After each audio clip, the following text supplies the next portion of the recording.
My name is Samantha Mitchell, and I'm 28 years old.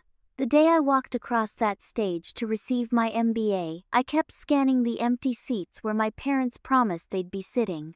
Instead, my phone buzzed with a text. "Sorry, honey, Heather got a surprise promotion celebration. So proud of her." After years of sacrifice working 2 jobs while studying full-time, I stood alone in my cap and gown. That evening, another text arrived. They needed this month's rent payment early. That was the day I realized what I needed to do. Before I dive into my story, I'd love to know where you're watching from. Drop your location in the comments, hit that like button, and subscribe if you've ever had to make a difficult decision about family boundaries. Trust me, what happens next will show you exactly why sometimes the hardest choices are the most necessary ones. I grew up in a middle-class suburb outside Boston with my parents Richard and Linda Mitchell, and my younger sister Heather, who's now 24. From my earliest memories, there was always an imbalance in how my parents treated us. While I don't want to sound like I'm playing the victim, the pattern was undeniable and established early. When I was 7 and Heather was 3, my parents canceled my piano recital attendance because Heather had a playdate they didn't want her to miss. "She'll be so disappointed," my mother explained while helping me into my performance dress. "You understand, right? You're the big girl." I nodded, performed solo, and won first place. No one was there to see it. This dynamic continued throughout our childhood. If I had a science competition, it somehow conflicted with Heather's soccer game. My academic achievements, honor roll, National Merit Scholar, debate team captain, were acknowledged with quick congratulations before conversation shifted to Heather's social accomplishments or athletic victories. Don't get me wrong, Heather was talented. She was pretty popular and good at sports, though her grades were average at best. But the disproportionate attention and celebration she received created an early understanding that in our family hierarchy I would always come second. The financial imbalance began when I was 16. Dad lost his job at the insurance company where he'd worked for 20 years. It was the recession, and finding equivalent work proved impossible. Mom picked up extra shifts at the hospital where she worked as a medical receptionist, but money became tight quickly. While most of my friends received cars or big celebrations for their 16th birthdays, I got a job application packet. "We need you to start contributing," Dad explained. "Heather's too young to work yet, but you're responsible." I started working weekends at the local grocery store, then added evenings at a coffee shop. Initially, my earnings went toward family expenses, though I noticed Heather still got new clothes and the latest phone. By senior year, I was working 30 hours a week while maintaining my GPA for college applications. When I got accepted to Boston University with a partial scholarship, my parents seemed almost disappointed. "That's still so expensive," Mom said. "The community college is practically free." Meanwhile, they started a dedicated savings account for Heather's future education at 18, despite her mediocre academic performance. I took out loans, worked throughout college, and graduated with honors in finance. After landing a solid entry-level position at a financial services firm, I finally moved into my own apartment. That's when the calls started. "The furnace broke," Dad would explain. "We're short on the mortgage this month. Heather needs a laptop for school." The requests were always framed as temporary, but they quickly became monthly expectations. 3 years ago, my parents faced eviction from their apartment after Dad's unemployment benefits ended. In a moment of compassion, mixed with obligation, I agreed to help with their rent temporarily. That temporary arrangement evolved into me covering 70% of their monthly housing costs. During this time, Heather graduated with a business administration degree from the State University, fully funded by my parents' scraped-together savings and my contributions. She landed an entry-level corporate job, with decent pay, but contributed nothing to the family finances. "She needs to establish herself," Mom explained when I broached the subject. When I decided to pursue my MBA while working full-time, my family's reaction was tepid at best. "More student loans?" Dad questioned. "Is that really necessary?" Heather rolled her eyes and said, "Some people are never satisfied with what they have." Despite their discouragement, I enrolled in a part-time evening program. For 2 grueling years I worked days, attended classes, nights, and studied weekends.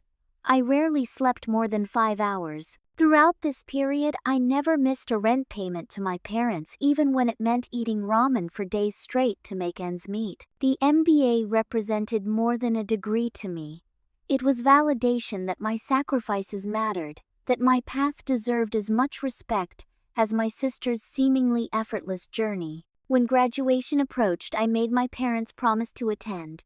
"This really matters to me," I emphasized during our monthly dinner, where Heather dominated conversation with stories about her workplace drama. "Of course we'll be there, honey," Mom said, though she didn't write it down in her planner as she always did with Heather's events. "Wouldn't miss it," Dad agreed, though his enthusiasm seemed forced. I wanted to believe them, but history had taught me to prepare for disappointment. Still, I reserved 4 seats, 1 for each parent, 1 for Heather, though she'd already made excuses about work, and 1 for Rachel, my best friend since college, who understood my family dynamic all too well. The night before graduation, I called to confirm details. "We'll see you there," Mom promised. "We're so proud." For once I allowed myself to believe it. May 15th dawned bright and clear, perfect graduation weather. I woke up early, too excited and nervous to sleep. This day represented the culmination of years of sacrifice, thousands of hours of study, and a determination to prove my worth, not just to my family but to myself. I laid out my outfit meticulously. A new dress I'd splurged on, navy blue, conservative enough for the ceremony, but stylish enough for the dinner. I'd planned afterwards sensible heels that wouldn't make me trip across the stage. And the pearl earrings my grandmother had left me, the only family member who'd ever made me feel truly valued. The graduation ceremony was scheduled for 2 o'clock. At 11, I texted both parents. "Can't wait to see you. Remember to park in garage C. It's closest to the auditorium." Dad replied with a thumbs up emoji. Mom sent back, "Looking forward to it." By noon, I was at the venue, lined up with fellow graduates in alphabetical order. The energy was electric, everyone taking photos, hugging, introducing parents to friends and professors. I kept glancing toward the entrance, watching for my family's arrival. At 1 o'clock, as we received final instructions before the processional, my phone vibrated. Thinking it was Mom asking where to meet, I discreetly checked the message. Something amazing happened. Heather got a surprise promotion to associate manager. They're having a celebration lunch for her right now. So proud of our girl. Won't make it to your thing but take pictures. Love you. My hands went numb. Your thing. 2 years of sacrifice reduced to your thing, casually discarded for a workplace promotion that could have been celebrated any other day. I read the message 3 times, waiting for the follow-up. "Just kidding, on our way." It never came. Rachel found me moments before we lined up for the processional. One look at my face, and she knew. "They bailed, didn't they?" I nodded, unable to speak past the lump in my throat. "Those selfish." She stopped herself. "I'm here. I'm so proud of you." The ceremony passed in a blur. When they called Samantha Jean Mitchell Master of Business Administration with honors, I walked across that stage with my head high. The dean shook my hand and whispered congratulations. A few classmates I'd studied with cheered loudly. Rachel whistled from the audience, but the 4 seats I'd reserved remained empty.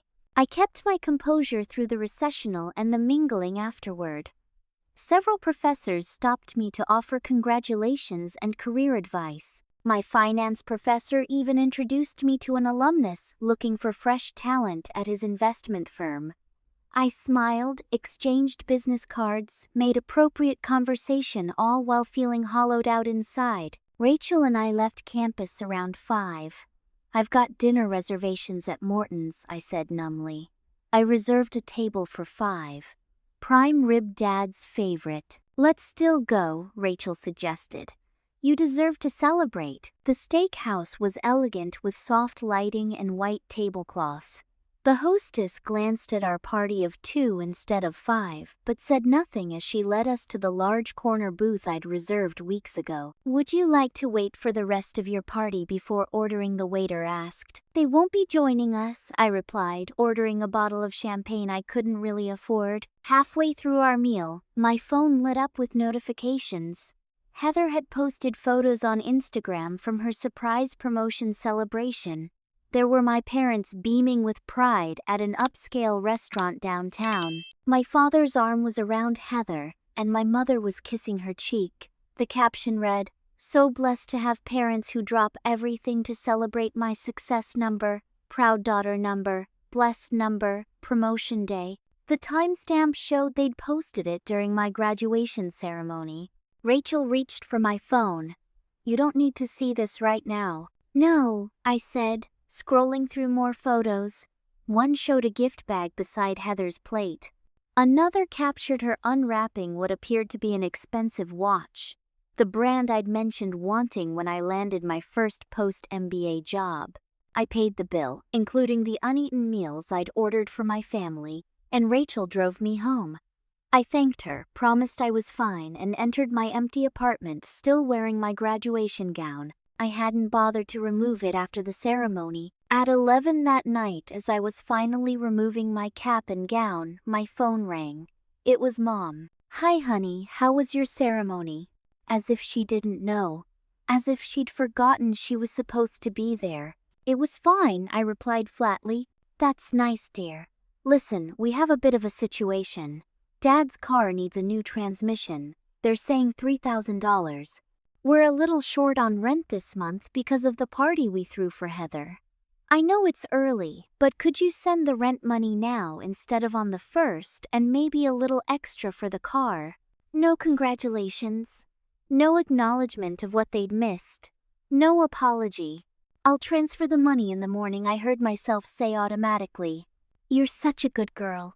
Always so responsible," Mom replied, relief evident in her voice. "Heather got a nice raise with this promotion, but she's thinking of buying a new car, so we don't want to bother her with our problems." After hanging up, I transferred $3,500 from my savings account money I'd been setting aside for a security deposit on a better apartment closer to my new job. As I lay in bed that night staring at my MBA diploma propped against the wall, something broke inside me. The tears came suddenly, violently, years of swallowed hurt finally demanding release. I cried until my throat was raw and my pillow soaked. Morning brought clarity. This wasn't a single disappointment. It was the culmination of a lifelong pattern. I'd been emotionally and financially manipulated by the people who should have protected and supported me, and I had allowed it. No more. The Monday after graduation, instead of celebrating my achievement or focusing on job applications, I made an emergency appointment with Dr. Reynolds, the therapist I'd been seeing sporadically since college. "They didn't show up," I told her, recounting the graduation betrayal in painful detail. "And then they called for money, not even a congratulations." Dr. Reynolds' normally neutral expression hardened slightly. "Samantha, we've discussed your family dynamics for years. What would you call this pattern if a friend described their family treating them this way?" "Emotional abuse," I admitted quietly. "Financial exploitation." "Yes," she agreed. "And enablement only perpetuates the cycle." We spent the session mapping out my unhealthy family dynamics on her whiteboard. The patterns of emotional withdrawal, when I didn't comply, the intermittent reinforcement, when I did, the financial dependence they'd cultivated. Seeing it visualized made the manipulation undeniable. "What do you want to do about this?" she asked finally. "I want to stop paying their rent," I said, surprising myself with my clarity. "But I'm afraid of what will happen." "That's a valid fear. Let's make a plan to address both the practical and emotional aspects." By the end of our session, I had homework: consult a financial advisor about my own situation, talk to a lawyer about any legal obligations to my parents, and start documenting the financial support I'd provided. My next call was to Melissa Zhang, an attorney friend from college who specialized in family law. We met for coffee the following day. Legally speaking, filial responsibility varies by state, Melissa explained after hearing my situation. Massachusetts has laws on the books about adult children's obligations to indigent parents, but they're rarely enforced unless your parents are destitute and seeking state assistance. They're not destitute, I clarified. Dad collects unemployment and does occasional handyman work. Mom still works part-time at the medical office. They could afford a smaller apartment or have Heather contribute. Then legally you're not obligated to support them, Melissa confirmed. But ending financial support can get messy. I'd suggest a formal written notice with a reasonable timeline. 90 days is standard. Document everything going forward, including any harassment or manipulation tactics. You think they'll harass me? I asked, though I already knew the answer. Melissa's expression softened. Based on what you've told me about them, yes. They'll likely escalate before accepting the new reality. Armed with legal advice, I scheduled an appointment with a financial advisor at my bank. The picture she painted was sobering. You've been contributing approximately $22,000 annually to your parents' housing, she noted, reviewing my bank statements. That's nearly 28% of your take-home pay. Without that obligation, you could eliminate your remaining student debt in 2 years, rather than 10. Build a proper emergency fund and begin significant retirement savings. She helped me create a detailed financial plan, assuming I stopped parental support, including setting aside a separate family fallout fund to cover any unexpected expenses or emotional coping mechanisms, therapy, potential temporary relocation, legal fees that might arise from my decision. Next, I researched affordable housing options in my parents' area. I compiled a list of apartments renting for less than their current place, senior living communities with income-based options and rental assistance programs they might qualify for. I even found information about downsizing services that could help them sell unnecessary possessions for additional income. The most difficult preparation was psychological. I started keeping a journal documenting the emotional toll of my family's behavior, both to validate my experience and strengthen my resolve for the difficult conversations ahead. I asked Rachel and 2 other close friends to form a support network I could call on when guilt threatened to overwhelm me. I scheduled extra sessions with Dr. Reynolds to develop specific scripts and responses for the manipulation tactics. My family would likely employ guilt, after all we've done for you obligation. Family takes care of family martyrdom. We'll be homeless flying monkeys. Aunt Susan says you're breaking your mother's heart and attempts to isolate me from supporters. The hardest part will be holding your boundary when they escalate, Dr. Reynolds warned. They'll say whatever they think will work to restore the status quo. Remember that their reaction isn't your responsibility. Timing became the final consideration. I'd recently received an offer for a senior financial analyst position at Deloitte, a significant step up in both responsibility and salary. The role began in 6 weeks after my notice period at my current job. Announcing my financial boundary change after securing this position would provide additional stability during the transition. By mid-June, 1 month after graduation, I had assembled all the necessary components: a comprehensive personal financial plan, legal advice and documentation of past support, information on alternative housing options for my parents, a formal letter outlining the timeline for ending support, a strong support network and psychological preparation, professional stability with my new position. I scheduled the conversation for Sunday dinner at my parents' apartment, a monthly obligation where I typically brought groceries and cooked, while listening to Heather dominate conversation. This time would be different. This time I wouldn't leave without delivering my message. The night before this planned confrontation, I called Rachel in a moment of doubt. What if they really can't manage without me? I asked. What if they end up homeless? Sam, she said firmly, your parents are adults with jobs, abilities, and options. They managed before you started paying their rent, and they'll manage after. The question is whether they want to be self-sufficient or whether they prefer exploiting their daughter. Her words steeled my resolve. Tomorrow would change everything. Sunday arrived with leaden skies threatening rain appropriate for the storm I was about to unleash. I arrived at my parents' apartment at 4 o'clock, grocery bags in hand as usual. The familiar two-bedroom unit they'd moved into after losing their house always felt too large for their needs, especially since they used the second bedroom primarily for storage. Mom answered the door with her customary kiss on my cheek. "There's my responsible girl. Heather's already here." She brought champagne. I entered to find Heather sprawled on the couch scrolling through her phone. She glanced up briefly. "Hey sis, Mom, tell her about the gift." Mom beamed.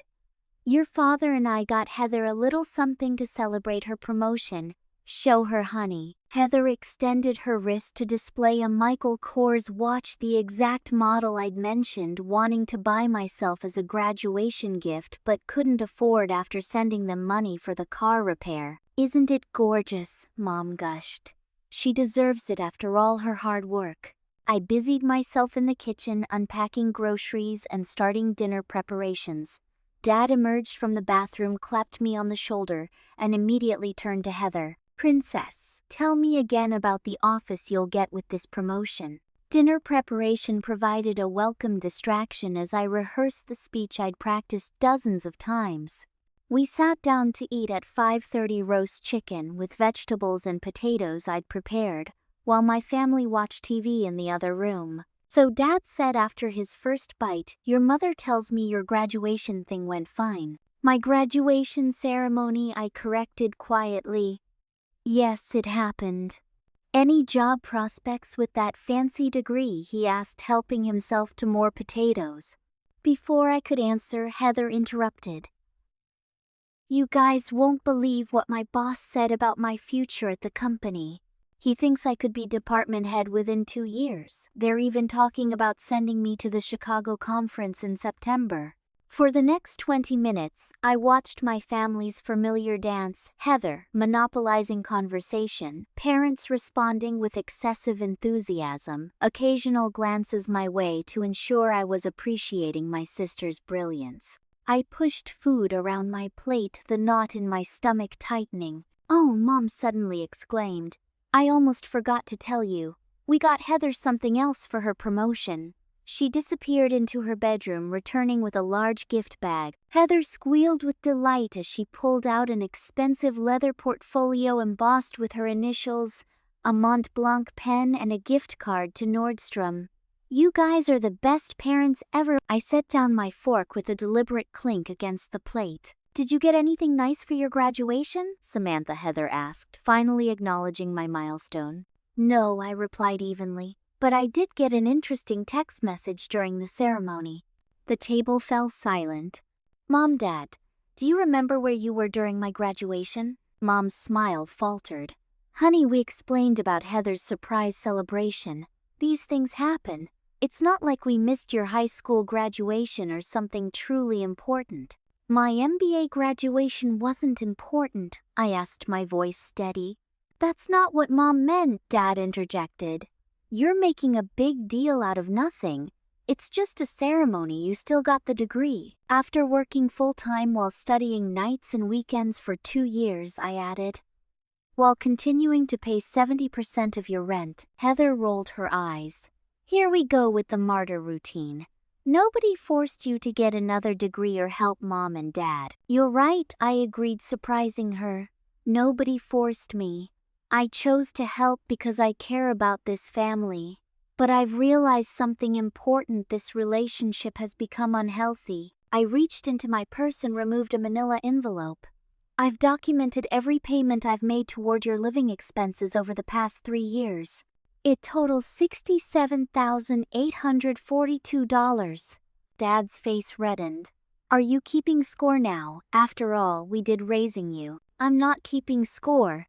I'm gaining clarity," I replied, sliding the envelope across the table.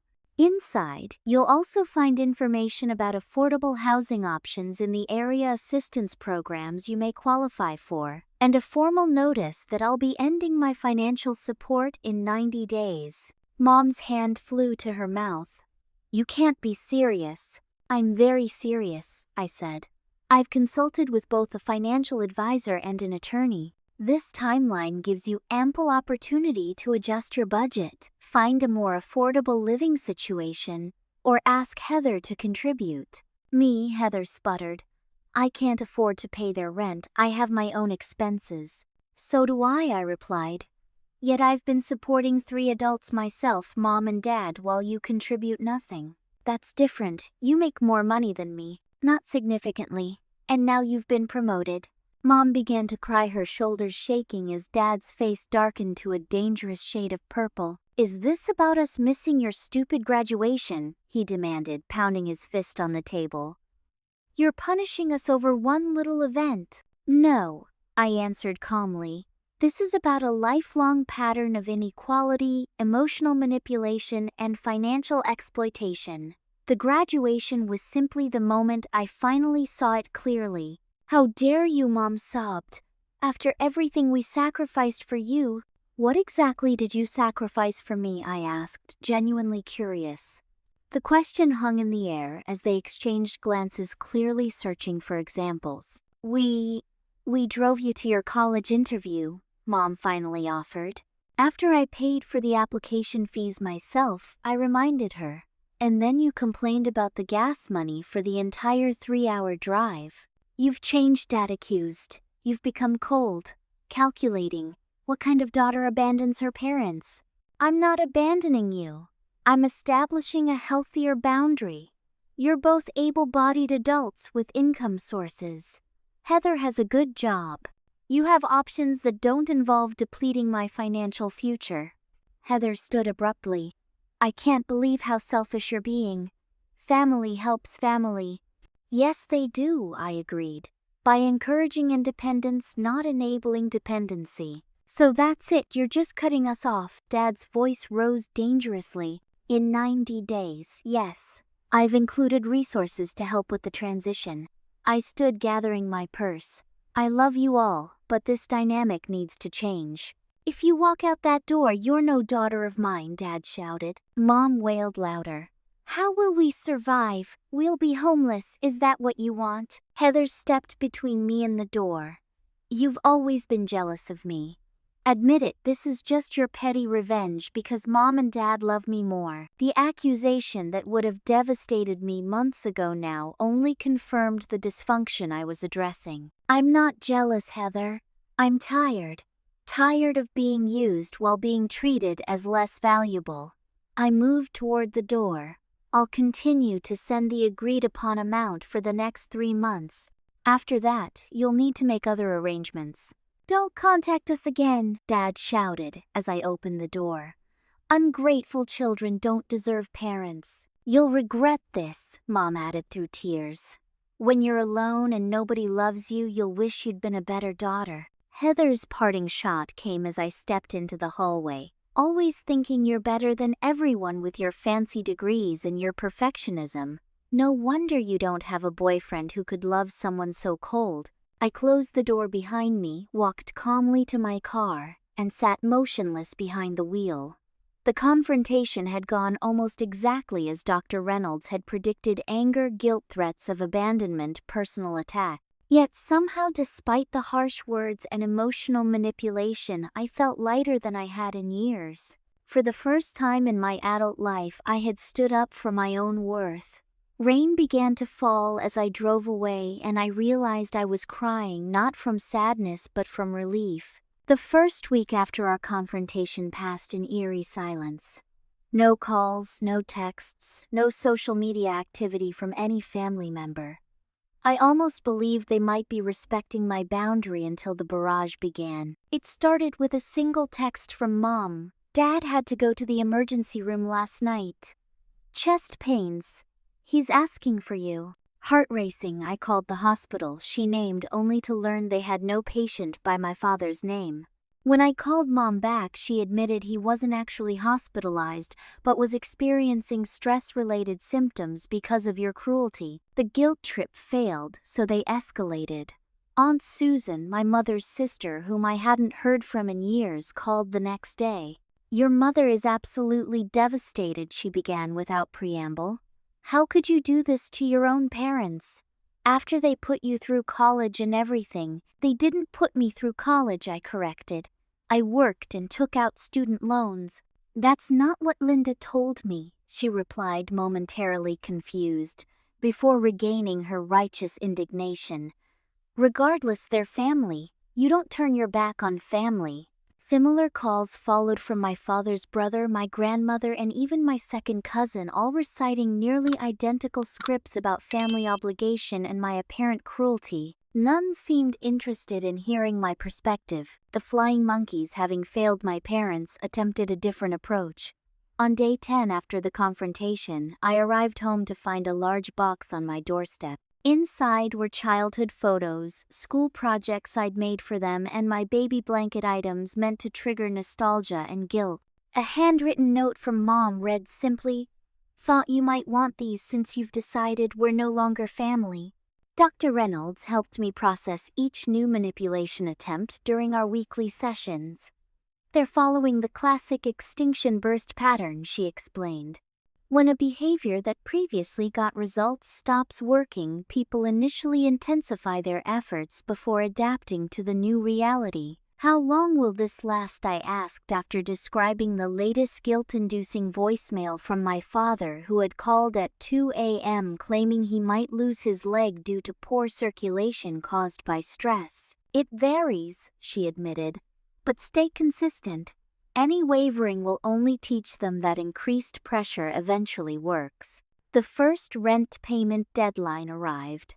Following my legal advisor's guidance, I sent the money on schedule, accompanied by a brief, factual reminder of the support termination timeline.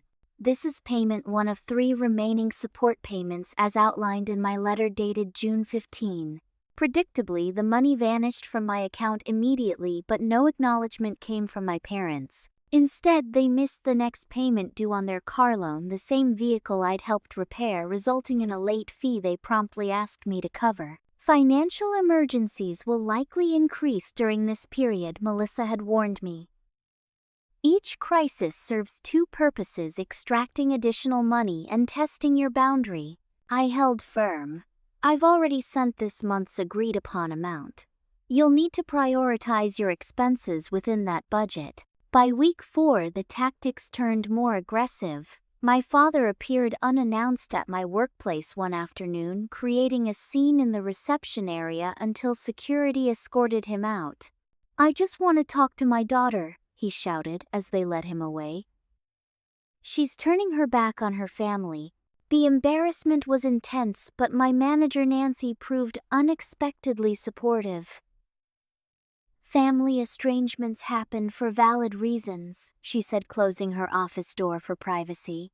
"My brother hasn't spoken to our parents in a decade. Sometimes it's the healthiest choice." Her understanding was a stark contrast to the email I received later that night from a childhood friend. "I ran into your mom at the grocery store. She was crying so hard she could barely speak. She said you're refusing to help them anymore because they missed some school thing. That seems really harsh, Sam." One by one, acquaintances and distant friends took sides based on my parents' carefully crafted narrative. Most believed them without question. After all, what kind of monster abandons their aging parents over something as petty as missing a graduation ceremony? The isolation might have broken me if not for my core support network. Rachel defended me fiercely to mutual friends. My therapy group for adult children of emotionally manipulative parents provided validation and strategies. Dr. Reynolds remained my anchor throughout, but the most disturbing escalation came 6 weeks into the process. While reviewing my credit report before finalizing paperwork for my new apartment, I discovered 2 recently opened credit card accounts in my name that I hadn't authorized. The credit union's fraud department confirmed both cards had been applied for using my social security number and previous address, my parents' apartment. Each had already accumulated nearly $5,000 in charges at electronics, stores, furniture outlets, and restaurants. This is identity theft, the fraud investigator explained. Would you like to file a police report? The thought of my parents potentially facing criminal charges created a new kind of anguish. Instead, I followed Melissa's advice and had her send a formal cease and desist letter outlining the legal consequences if they continued using my identity. The credit cards were canceled, fraud alerts placed on my accounts, and no criminal charges filed, a kindness my parents didn't acknowledge or appreciate. Instead, they intensified their social media campaign portraying me as an ungrateful, materialistic daughter, abandoning them in their time of need. Remember that people who truly know you won't be swayed by their narrative, Dr. Reynolds counseled. And those who believe it without question aren't people whose opinions should matter to you. Still, the isolation grew painful. I found myself checking and rechecking the support termination timeline, questioning whether I was doing the right thing. After a particularly emotional voicemail from my mother describing how they might need to sell family heirlooms to cover expenses, I nearly cracked. Rachel found me sitting on my kitchen floor that night, checkbook in hand, ready to send additional money. She gently took the checkbook away. They're counting on breaking you, she reminded me. $67,000 wasn't enough. Nothing ever will be unless you break the cycle. By the 8th week, I began a formal no-contact period on Dr. Reynolds' recommendation, blocking all family numbers and social media accounts. Give yourself space to strengthen your resolve before the final payment, she advised.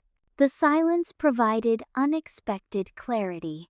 Without daily emotional manipulations, I could see the situation more objectively. My parents weren't helpless victims. They were capable adults choosing dependence over self-sufficiency because it served them.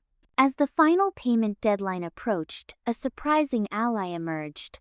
My boss, Nancy, invited me to lunch, where she revealed her brother's estrangement resulted from similar financial exploitation. He spent years supporting our parents while they criticized and belittled him, she explained. Setting that boundary saved his life. Her understanding meant more than she could know. In a workplace full of people who'd heard about the scene my father created, her support counterbalanced the whispers and sideways glances from colleagues who'd formed judgments without facts. The no-contact period also revealed who my true friends were. Several reached out specifically to check on me, offering support without judgment. Others disappeared, uncomfortable with the complexity of family trauma or convinced by my parents' version of events. With 1 week remaining before the final payment, I felt simultaneously stronger and more vulnerable than ever. The foundation had been laid for a healthier future, but the hardest test still lay ahead, maintaining my boundary when the final payment triggered. The inevitable extinction burst from my family. The text came 3 days before my final scheduled payment. Can we talk, just you and me? I think I understand what you're doing now. It was from Heather, the first direct communication from any family member since I'd begun the no-contact period. Against Dr. Reynolds' advice, I agreed to meet her at a neutral location, a coffee shop halfway between our apartments.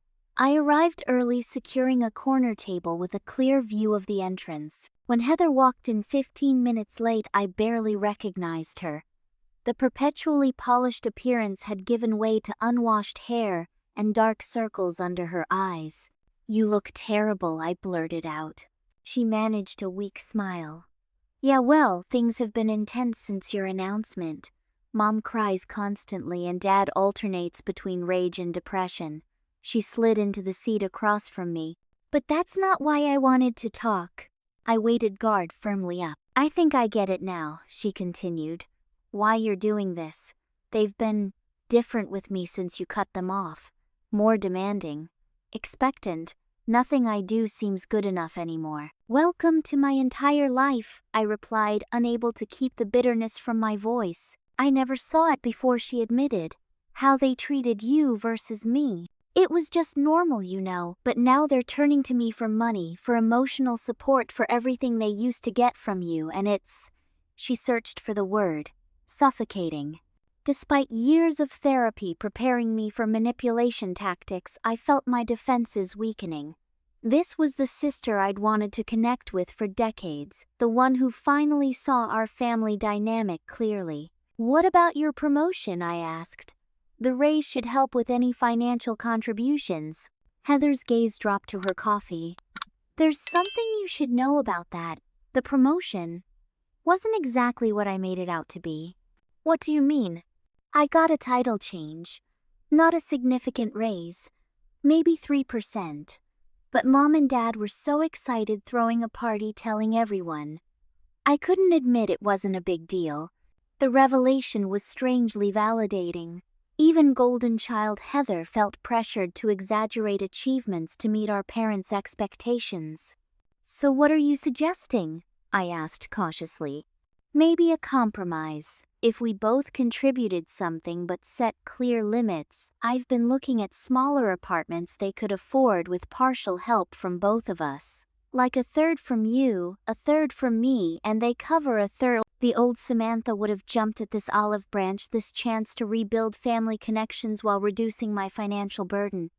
But therapy had taught me to look beneath surface offers. "Let me think about it," I replied. "I'd need to run numbers, talk to my financial advisor." Heather nodded eagerly. "Of course. Take your time." She reached for her oversized purse to retrieve her phone. As she set it on the table, something fell from the open bag. A small black device I initially mistook for a portable charger, except it had a tiny red light blinking. And a microphone. I stared at it then, at Heather, whose face had drained of color.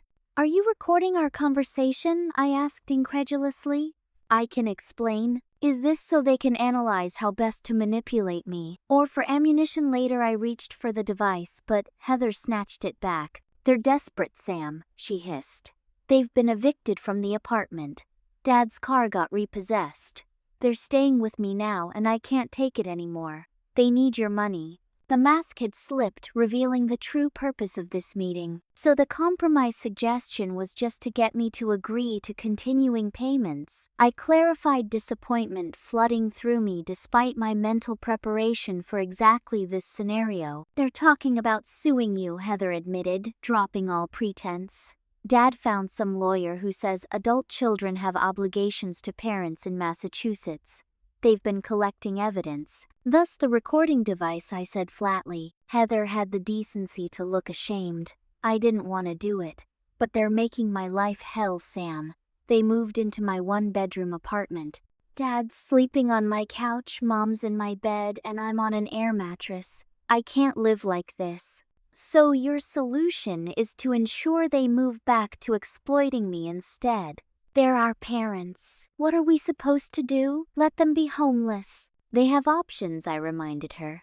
"Downsizing, getting jobs that match their skills, applying for assistance programs." I provided all that information. "They don't want those options," she snapped. "They want their old life back. The life you funded." I stood, gathering my purse. "I'm sorry they've turned their manipulation toward you. I truly am. But I can't set myself on fire to keep them warm anymore, and I won't be recorded without consent." Heather grabbed my wrist. "Wait, there's something else you should know." Against my better judgment, I paused. "I lied about my finances too," she whispered. "I'm drowning in credit card debt. Like serious debt. I've been living beyond my means for years, trying to maintain the image they expected. Designer clothes, expensive restaurants, the right car." "How much?" I asked. "Almost 30,000, she admitted. "Minimum payments are killing me. And now with them living with me, demanding I feed them, pay for everything." She looked up, desperation clear in her eyes. "I need your help too, Sam. We could support each other against them." I almost laughed at the audacity. "Let me get this straight. You came here to secretly record me for potential lawsuit evidence while simultaneously asking me to pay off your credit cards and continue supporting our parents." "It sounds bad when you put it that way," she muttered. "It sounds exactly like what it is," I replied. "Goodbye, Heather. I was almost to the door when her final words stopped me cold. The graduation thing wasn't last minute, you know. They never planned to attend. Mom marked it on the calendar as Sam's thing schedule conflict weeks before. I saw it. The confirmation of what I'd already suspected shouldn't have hurt, but it did a final twist of the knife. I walked out without looking back, tears threatening despite my determination to remain composed. In my car, I called Dr. Reynolds' emergency line, something I'd never done before. "She recorded me," I said when she answered. "My own sister." "I'm sorry, Samantha," she replied gently. "Family estrangements rarely happen without escalation first. You're handling this with remarkable strength." That evening, as I was still processing the betrayal, my phone rang with an unfamiliar number. Against my better judgment, I answered. "Samantha, it's Aunt Claire, your mother's sister." I braced for another flying monkey attack. "If you're calling about the money..." "I'm not," she interrupted. "I'm calling because I heard what happened with Heather today, and, well, there are some things you should know about our family history." Cautiously, I agreed to meet her for lunch the following day at a restaurant near my office. Unlike Heather, Claire arrived early and chose a public table in the center of the restaurant, nowhere to hide recording devices. "Your mother did to you exactly what your grandmother did to me," she began without preamble after we'd ordered. "The family scapegoat versus the golden child dynamic. In our generation, I was you and Linda was Heather." For the next hour, Aunt Claire outlined a family history I'd never known.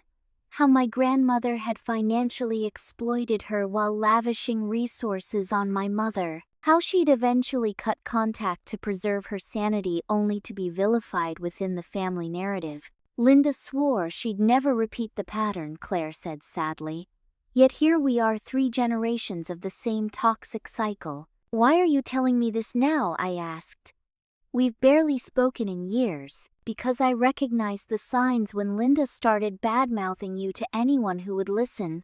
The same things my mother said about me. And I regret not reaching out sooner." She hesitated. "Also, I might have a solution to the immediate housing crisis." Claire owned a small rental property outside Boston, a 2-bedroom cottage she'd been preparing to list.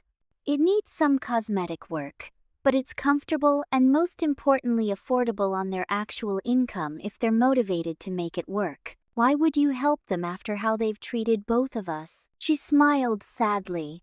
"I'm not doing it for them. I'm doing it for you, to give you space to heal without the weight of their potential homelessness on your conscience. And maybe selfishly to finally stand against a family pattern I helped perpetuate through my silence." For the first time in months, I felt a genuine connection with a family member, an understanding that transcended manipulation and obligation. Claire had walked this path decades before me, bearing the same family role, surviving the same tactics. "Thank you," I said, simply fighting tears. "Don't thank me yet," she warned. "They'll likely reject my offer initially. It means acknowledging their financial reality and giving up the leverage of potential homelessness. But the option will remain open when they're ready." As we parted, Claire hugged me tightly. "You're breaking a generational pattern, Samantha. It's painful and messy and necessary. I'm proud of you." Her words, the first genuine expression of pride from any family member in years, stayed with me for days afterward. The unexpected alliance with Aunt Claire provided not just practical support but something I'd been missing my entire life: validation. That I wasn't crazy, that the dynamic I'd experienced was real, and that my boundaries were not just reasonable but necessary. For the first time, I felt truly hopeful that breaking free from financial exploitation didn't mean facing the journey entirely alone. Number. Part 8. The Legal Battle and Financial Discovery. The certified letter arrived exactly 1 week after my final payment to my parents, symbolic timing that wasn't lost on me. The envelope bore the letterhead of Hamilton & Associates, a small law firm specializing in elder law. "Dear Miss Mitchell," it began formally. "This office represents Richard and Linda Mitchell in the matter of ongoing familial financial support. Massachusetts General Laws Chapter 273. Section 20 provides for the legal obligation of adult children to support indigent parents. Our clients have documented their financial need and your previous acknowledgement of this obligation through consistent voluntary payments. The letter continued for 3 pages detailing my alleged legal and moral obligations while demanding not only the continuation of my previous support but also compensatory payments for emotional distress caused by my sudden abandonment. Despite my research and preparation for this exact scenario, seeing the legal threats in black and white triggered a panic attack. Once I could breathe normally again, I called Melissa. "They're bluffing," she confirmed after reviewing the document. These filial responsibility statutes are rarely enforced, especially in cases like yours where the parents have income sources and other potential support, but we should take this seriously nonetheless. She recommended Jennifer Taylor, a family law specialist with experience in financial exploitation cases. Jennifer's assessment after our initial consultation was blunt. "This is a nuisance filing designed to intimidate you into resuming payments," she explained. "However, rather than simply defending against their claims, I suggest we use this opportunity to establish a clean legal break through formal discovery. The discovery process would require my parents to provide complete financial documentation, bank statements, tax returns, asset inventories, income sources under penalty of perjury. People who manipulate financially often have hidden resources," Jennifer noted. "Let's see what they're not telling you." The initial filing of our response and counter-motion for dismissal cost $3,000, money I would have once sent to my parents without question. Now it represented an investment in my freedom. My parents' attorney responded with increasingly aggressive letters, each making the situation sound more dire. "Our clients are facing imminent homelessness due to your client's callous abandonment," one claimed, conveniently omitting Aunt Claire's housing offer. Jennifer suggested hiring a private investigator to verify my parents' financial claims before proceeding to formal discovery. "It's an additional expense," she acknowledged, "but could save thousands if we find evidence that renders their case obviously frivolous." The investigator, a former police detective named Marcus Sullivan, delivered preliminary results within 2 weeks. "Your parents maintain a safety deposit box at First National requiring dual access," he reported.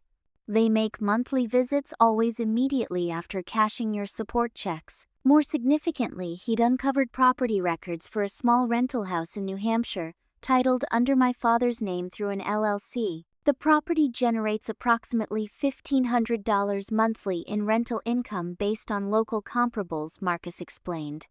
None of this appears on their financial disclosure forms. The bank statements Jennifer subpoenaed revealed another surprise: regular monthly deposits from an account belonging to H. Mitchell Heather.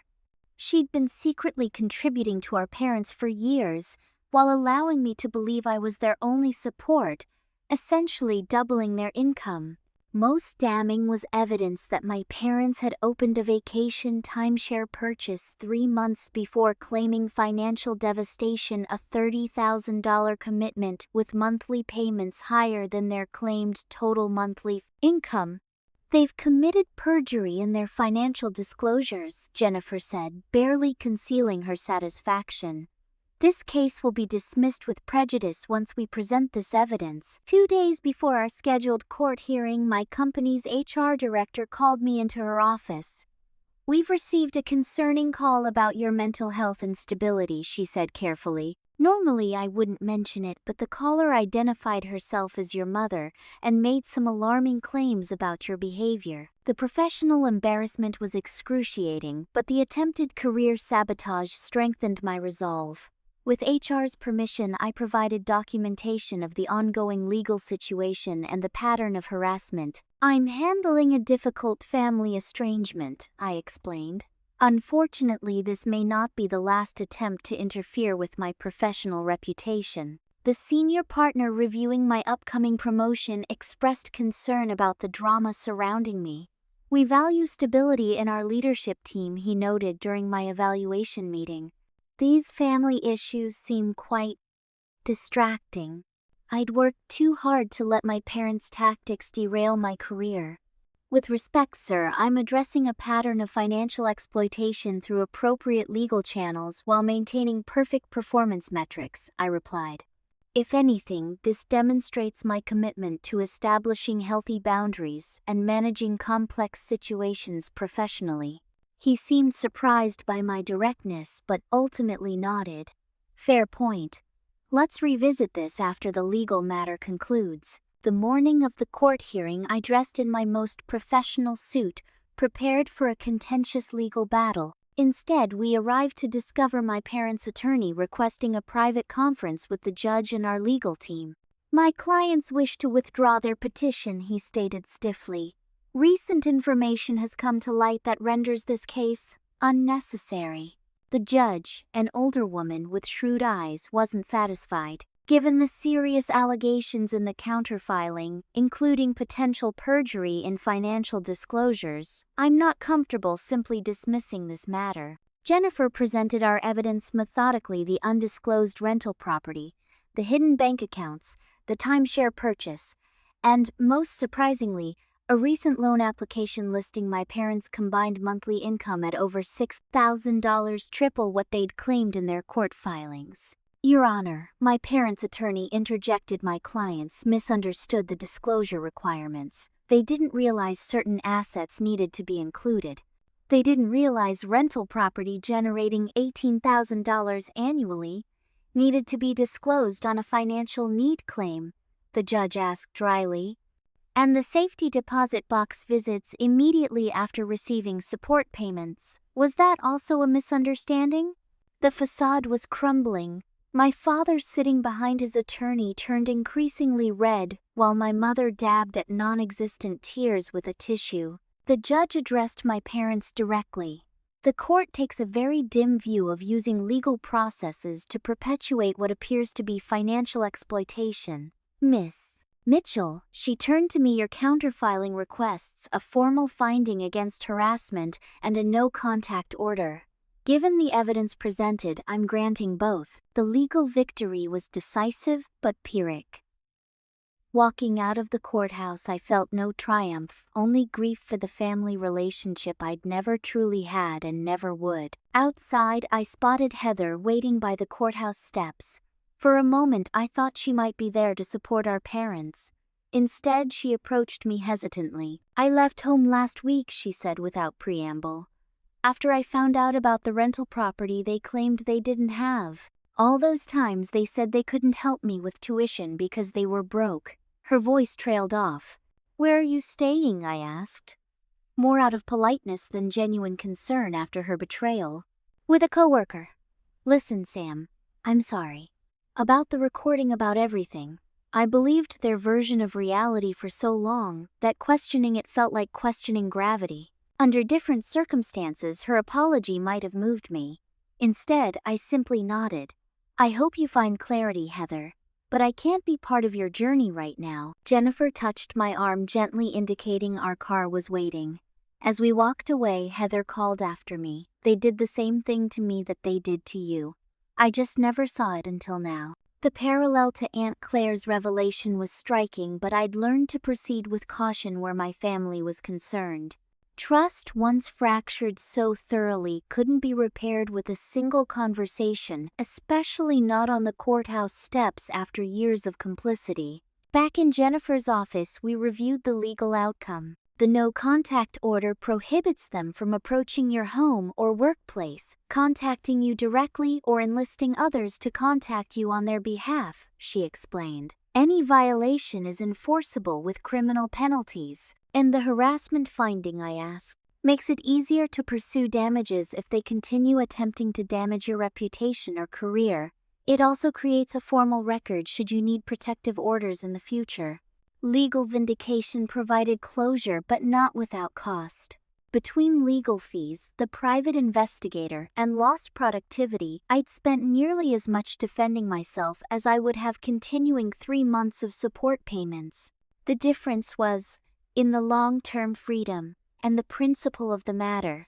That evening, I received a text from an unknown number. "I'm proud of you. Claire told me what happened in court today. Those of us who've escaped the family cycle are having dinner next month if you'd like to join. Cousin Molly." I hadn't spoken to Molly in years, another family member who'd gradually disappeared from gatherings without explanation. Apparently, I wasn't the first to break free, just the most recent. The realization that others had walked this path before me, creating lives beyond the toxic family system, offered unexpected comfort. The legal battle was over, but the emotional reckoning had only begun. 2 weeks after the court hearing, Aunt Claire called with news. "Your parents received an eviction notice.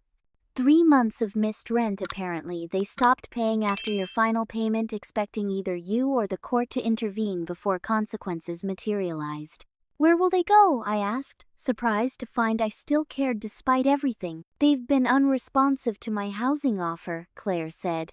"But interestingly, Heather contacted me yesterday. She's apparently moved back in with them temporarily, while looking for a more affordable apartment for herself." The irony wasn't lost on me.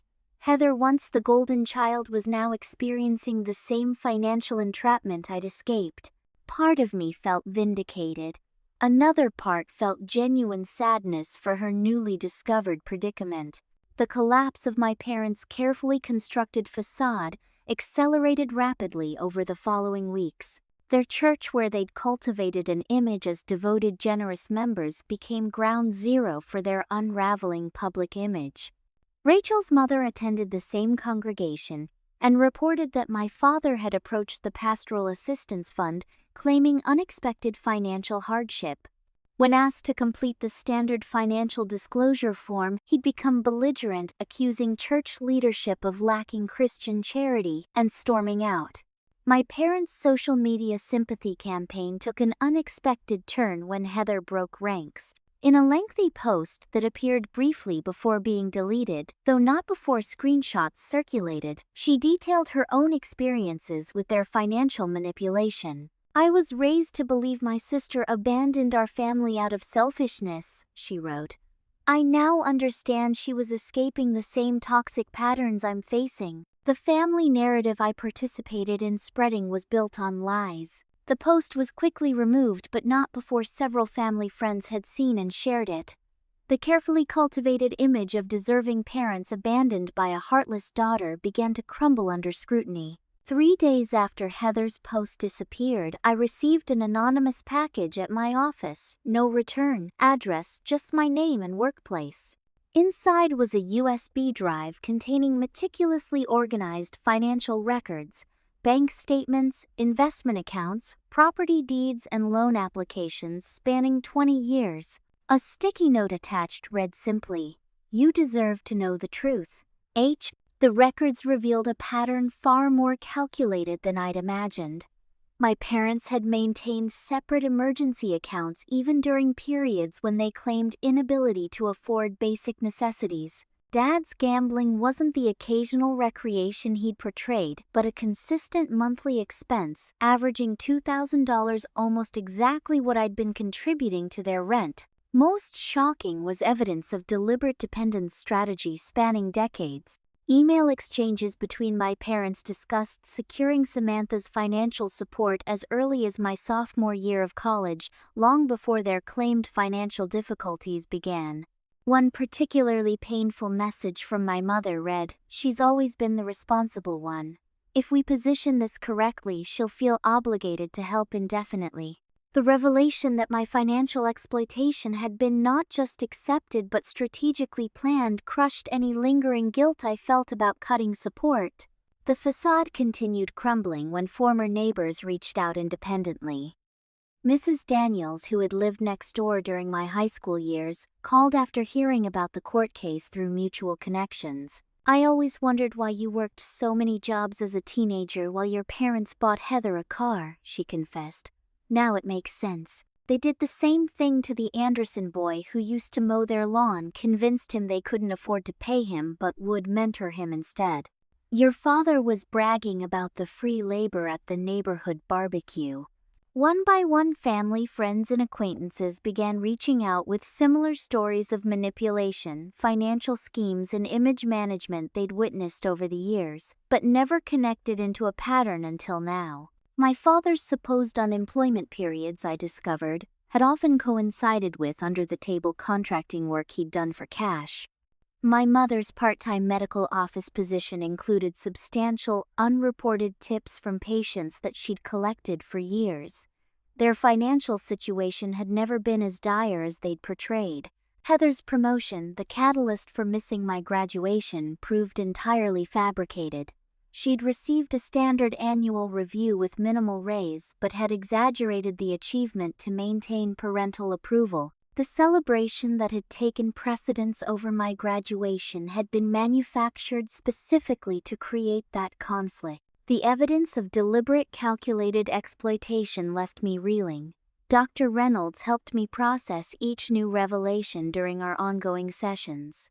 The most difficult part of recognizing manipulation is accepting the intentionality behind it, she explained. Random thoughtlessness would almost be easier to forgive than deliberate exploitation. As my parents' support network dwindled under the weight of revealed truths, Aunt Claire continued providing updates from a safe distance. "They've finally accepted my rental offer," she reported in late September. "The cottage is 1/3 the size of their previous apartment, but entirely manageable on their actual income. I've made the agreement contingent on financial counseling, which they're reluctant about but have accepted as necessary." "And Heather?" I asked. "Moving to Chicago next month. Apparently she's been offered a legitimate promotion there, a fresh start away from the family dynamic." I felt genuine happiness for her, despite our complicated history. Breaking free from toxic family systems required courage regardless of one's previous role within them. With my parents relocating and Heather moving away, the active conflict phase appeared to be ending.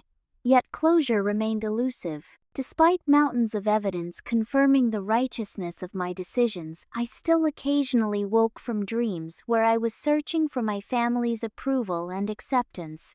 Responding to my continuing struggle for emotional resolution, Dr. Reynolds suggested a final attempt at mediated communication. Not to resume the relationship, she clarified, but to achieve the clarity that might help you fully move forward. After careful consideration, I agreed to a single family therapy session with my parents mediated by Dr. Reynolds and with clear protective parameters in place. My expectations were minimal. This was for my healing, not relationship reconstruction. The session proved as difficult as anticipated. My parents arrived with a folder of grievances and justifications, while I came seeking only understanding and acknowledgement. "We gave you everything," my father insisted when asked to reflect on our relationship.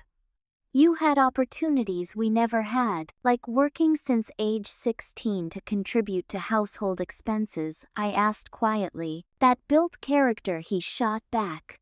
"Look how successful you are now." My mother, subdued since the legal defeat, simply repeated variations of families should stick together, without engaging with specific questions about their behavior. When presented with evidence of their deliberate exploitation, including their own emails discussing their strategy, they deflected, minimized, and eventually resorted to attacking Dr. Reynolds for being biased. "This is clearly your therapist's agenda," Dad declared. "Turning children against their parents." The session ended prematurely when my father refused to continue following Dr. Reynolds' ground rules about respectful communication. As they left, my mother paused at the door. "We just wanted you to care for us the way we cared for you," she said, voice trembling. "I did," I replied simply. "For years. At significant personal cost." She shook her head. "You don't understand what parents sacrifice." In that moment, I realized she genuinely believed her narrative despite all evidence to the contrary. The cognitive dissonance required to maintain their worldview was too powerful to overcome. Dr. Reynolds and I debriefed afterward. "Sometimes closure doesn't come from others acknowledging the truth," she noted. "It comes from you accepting that they may never see it and finding peace anyway." That evening, I received a text from Heather. "They'll never change. I've finally accepted that. But we can. I'm sorry for my part in everything. No expectation of response, just needed you to know." Her message represented the only genuine acknowledgement any family member had offered. I didn't respond immediately, unsure whether rebuilding any relationship with her was possible or wise. But I saved the message, recognizing it as a potential first step toward a different kind of family connection in the distant future. The collapse of the facade wasn't a single dramatic moment, but a gradual unraveling of an elaborate fiction my family had maintained for decades. As painful as the process had been, the truth, however ugly, provided a foundation for building a life based on reality rather than manipulation. That foundation would prove essential in the months to come. 6 months after the court hearing, I stood in my new apartment 15 miles from my previous home, unpacking the last of my belongings. The promotion I'd been working toward had come through, along with a relocation opportunity to head the financial analysis division in our Boston office. The fresh start felt symbolic, as well as practical. New city, new role, new chapter in life. My financial recovery plan was proceeding ahead of schedule. Without the burden of supporting my parents, I'd refinanced my student loans at a lower rate and established both an emergency fund and retirement contributions that had previously been impossible. My twice-monthly therapy sessions with Dr. Reynolds continued, now focused less on crisis management and more on long-term healing. "Family trauma doesn't disappear when the active conflict ends," she'd explained. "The work of rebuilding your sense of self and establishing healthy relationship patterns is ongoing." Part of that work involved leadership in a support group for adult children of emotionally manipulative parents. Sharing my experience helped others while reinforcing my own boundaries and growth. The group provided community when I needed it most, particularly during holidays and traditional family gathering times. My first Thanksgiving away from family had initially loomed as a potential emotional landmine. Instead, I joined Rachel and several other friends for a chosen family celebration that proved more genuinely warm and supportive than any Mitchell family gathering I could remember. "Blood makes you related," Rachel's mother told me that evening, refilling my wine glass. "But love and respect make you family. You've always got a place here, honey." The contrast between her unconditional warmth and my biological mother's conditional approval highlighted exactly what had been missing throughout my childhood: acceptance without performance requirements. Occasional updates about my parents came through Aunt Claire, who maintained minimal contact while managing their rental arrangement. "They've downsized considerably," she reported during one of our monthly coffee dates. "Your father finally took that part-time hardware store job he always claimed was beneath him. Your mother's increased her hours at the medical office. They're living within their actual means for possibly the first time in their adult lives." "Are they still blaming me for their situation?" I asked. Claire smiled sadly, less publicly than before. "I think reality has finally begun to penetrate the narrative. There's been some talk about reaching out to you eventually." "I'm not ready for that," I admitted. "I'm not sure I ever will be." "That's entirely your decision," she assured me. "Boundary setting works both ways. You get to decide what relationships you want in your life, and under what conditions." The no-contact order remained in place, though I'd received no attempts at communication from either parent since the failed therapy session. Whether they were respecting the legal boundary or simply rewriting their narrative without me, the result was the same: peaceful distance that allowed my healing to progress. The most unexpected development came in early spring, when I received a letter from Heather postmarked from Chicago. Unlike our previous interactions, her communication contained no requests, no agendas, and no manipulations, just a genuine apology and update on her life. "The distance has given me perspective I never had living in their reality distortion field," she wrote. I'm working with a therapist who specializes in family systems, beginning to understand my role as the golden child and how that harmed both of us in different ways. I don't expect forgiveness or even a relationship, but wanted you to know I see the truth now. My response, sent after careful consideration with Dr. Reynolds, established clear boundaries while leaving the door slightly ajar. Thank you for your apology. I'm not ready for active communication, but I appreciate your insights and wish you well in your healing journey. 3 weeks later, I received an unexpected email from my 20-year-old cousin Jenna, my father's brother's daughter. I'm starting to recognize some familiar patterns in how my parents treat me versus my brother, she wrote. No one in the family will talk about what happened with you, but I've pieced together enough to suspect you might understand. Could I ask you a few questions? After confirming through Aunt Claire that this wasn't a manipulation tactic orchestrated by my parents, I agreed to meet Jenna for lunch. Her situation mirrored mine with unsettling precision. Academic achiever gradually maneuvered into financial responsibility for parents, while her brother received continued support despite minimal contribution. I don't want to wait until I'm your age to address this, she said bluntly. But I'm scared of being cut off from the entire family like you were. It wasn't my choice to be cut off, I clarified.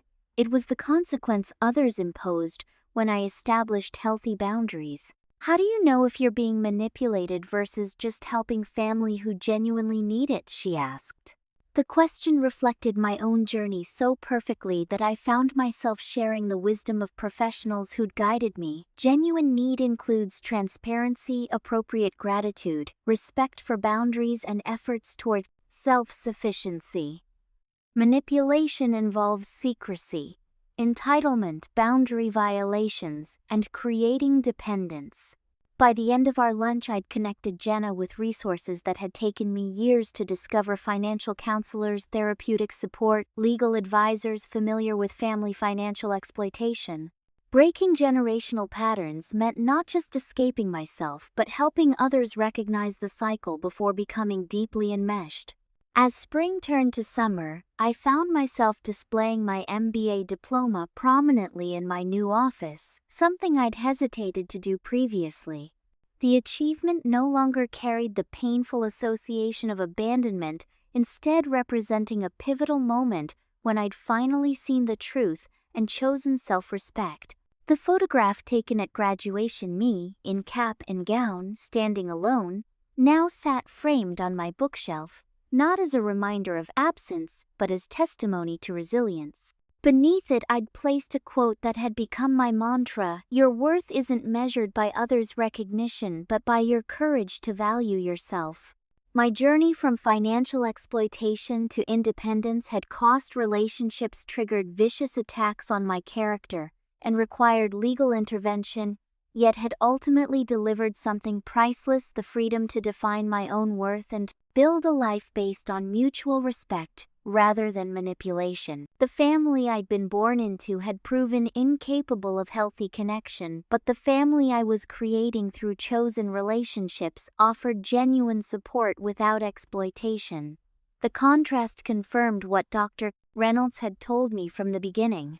The problem was never your unwillingness to help, it was their entitlement to take. 1 year after making the decision to stop paying my parents' rent, I received a final piece of mail forwarded from my old address, a court notice stating the no-contact order was eligible for renewal or expiration.